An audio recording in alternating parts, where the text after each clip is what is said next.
Good morning class. चलिए आज dependent sources पर बेस्ड न्यूमेरिकल सॉल्व करते हैं।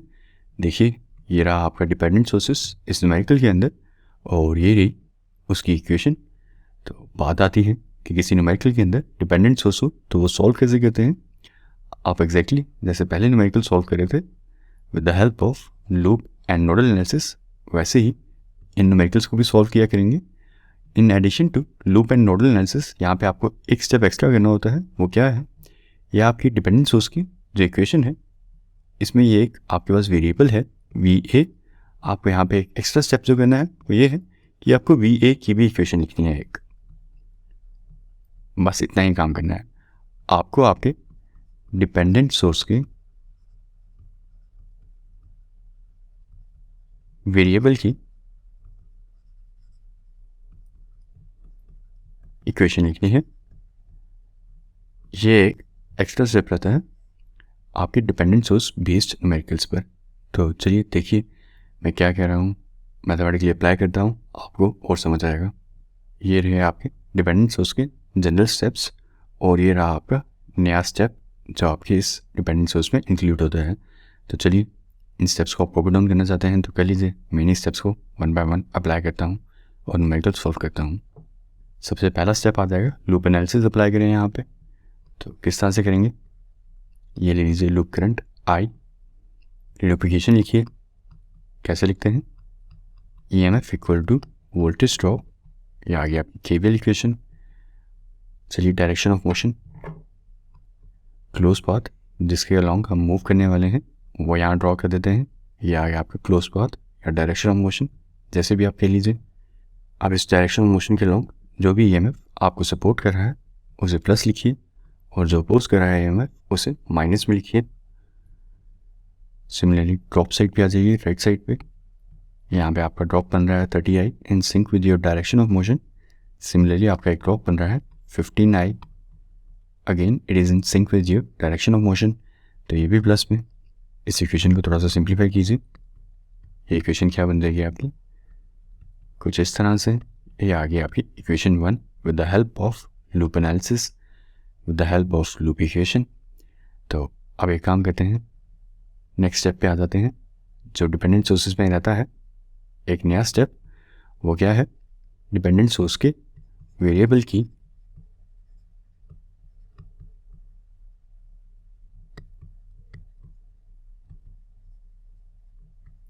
इक्वेशन लिखते हैं। तो ज़रा देखिए वो इक्वेशन क्या बनती है। देखिए VA की इक्वेशन कैसे लिखनी है, यहाँ पे सर्च कीजिए। आपका सर्किट में आपको VA हमेशा अलग से गिवन होगा जो भी आपका डिपेंडेंट सोर्स का वेरिएबल होगा। ये रहा आपका VA। इसकी इक्वेशन देखिए कैसे बनेगी। V1 की इक्वेशन लिखते हैं पहले। V1 मैं ऐसे ले रहा हूँ।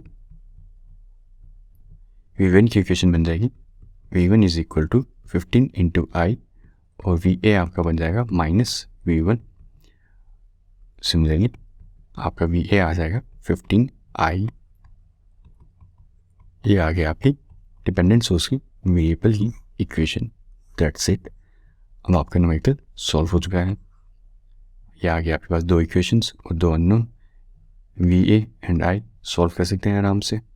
अब ज़रा ये बात कर लेते हैं मैंने VA equal to minus V1 क्यों लिखा। देखिए करंट हमारे 15 ओम में इस तरह से जा रही थी, यहाँ से होते हुए यहाँ से बाहर आ रही थी। तो जहाँ से एंटर करती है करंट उस पोटेंशियल को हम पॉजिटिव मानते हैं, हायर मानते हैं। जहाँ से लीव कर रही होती है उस पोटेंशियल को हम माइनस मानते हैं। क्या कहने का मतलब इसका, अगर आपका यहाँ पे पोटेंशियल 15 होगा इस साइड पे, तो जब आपकी करंट इस रेजिस्टर से पास करेगी तो यहाँ पे आपका पोटेंशियल कुछ 14.5 होगा।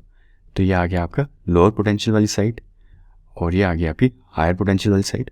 हायर पोटेंशियल को हम प्लस का साइन देते हैं और लोअर पोटेंशियल को हम माइनस का साइन देते हैं। ठीक है, तो आपका V1 किस तरह से आ जाएगा? आपका V1 आ जाएगा इस तरह से equal to 15I, upper side is plus क्योंकि करंट I हमारी ऊपर से फ्लो कर रही है और नीचे से बाहर आ रही है। तो ये वाला आ गया लोअर पोटेंशियल माइनस का साइन। तो ये आ गया आपका V1 इक्वल टू 15I और यहाँ पे VA का पोटेंशियल ऑपोजिट दिखाया हुआ है। नीचे वाली साइड प्लस ली हुई है, ऊपर वाली साइड नेगेटिव ली हुई है। तो इसे किस तरह से लिखेंगे? VA is equal to minus V1 इस तरह से। और यहाँ से आपकी वैल्यू आ गई VA इक्वल टू -15I। तो चलिए अब एक काम करते हैं, आपके पास 2 अननोन हैं और अब 2 इक्वेशंस भी हैं, तो सॉल्व कीजिए 2 इक्वेशंस एंड 2 अननोन को आप आराम से सॉल्व कर सकते हैं। ये आ गया आपके 2 अननोन। VA की वैल्यू इक्वेशन 1 में सब्स्टिट्यूट कीजिए, तो क्या बन जाएगी आपकी equation 120 - 2 multiply by -15I equal to 45I। आप चाहें तो अपने कैलकुलेटर पे 2 इक्वेशंस 2 अननोन भी सॉल्व कर सकते हैं, जैसे भी आप कंफर्टेबल हैं। और VA और I का आंसर वहीं से निकाल भी सकते हैं। यहाँ पे ये इक्वेशन बन जाएगी आपको 15I और यहाँ से आपको आपके I का आंसर मिल जाएगा 8 एम्पियर। तो ये आ गया आपका I का आंसर। अब देखिए हमसे क्वेश्चन में पूछा क्या गया है, हमें हमारी लूप करंट मिल चुकी है। Now we can read and solve what is asked in question. Question में हमसे पूछा गया है calculate power delivered by 120 volt battery source. ये रहा हमारा 120 वोल्ट बैटरी सोर्स, ये कितनी पावर डिलीवर कर रहा है वो निकालनी है। देखिए कैसे निकालेंगे। देखिए power delivered by 120 volt battery source क्या बन जाएगी, simply V multiply by I। Voltage क्या डिलीवर कर रहा है ये बैटरी सोर्स, वो तो हमें पता ही है 120 वोल्ट। और करंट क्या डिलीवर कर रहा है वो भी हम कैलकुलेट कर चुके हैं 8 एम्पियर। तो यहाँ से आपका आंसर आ जाएगा कि power delivered bye battery source कितनी है, दैट इज़ 960 वॉट्स।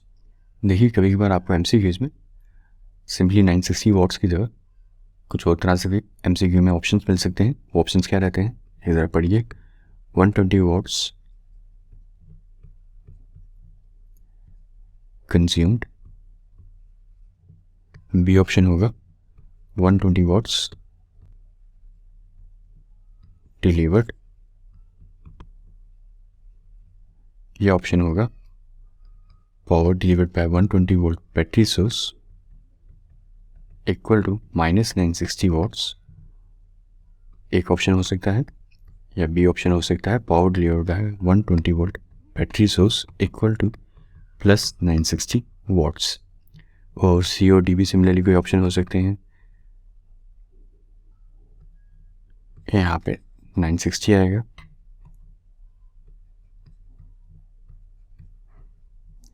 तो डिलीवर्ड और कंज्यूम या आपसे ऑप्शन पूछा हो तब तो आप आराम से बता सकते हैं कि आंसर ये है 960 वॉट्स डिलीवर्ड। और रेस्ट ऑफ द ऑप्शंस कुछ भी हो सकते हैं, 450 वॉट्स कंज्यूम्ड और 450 वॉट्स डिलीवर्ड। तो सी और डी तो सिंपली गलत हैं। ए भी आप बता सकते हैं कि बैटरी सोर्स डिलीवरी कर रहा होगा, तो B is the answer. But इस केस में आप क्या लिखेंगे, आपके पास अगर ऑप्शन इस तरह से लिखा हो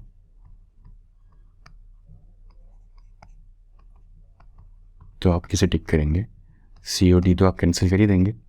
अब आंसर +960 वॉट है या -960 वॉट्स है। MCQ में अगर इस तरह से हो तो हम यहाँ पे टिक करेंगे -960 वॉट्स को, क्योंकि हमारी कन्वेंशन रहता है कि पावर डिलीवर को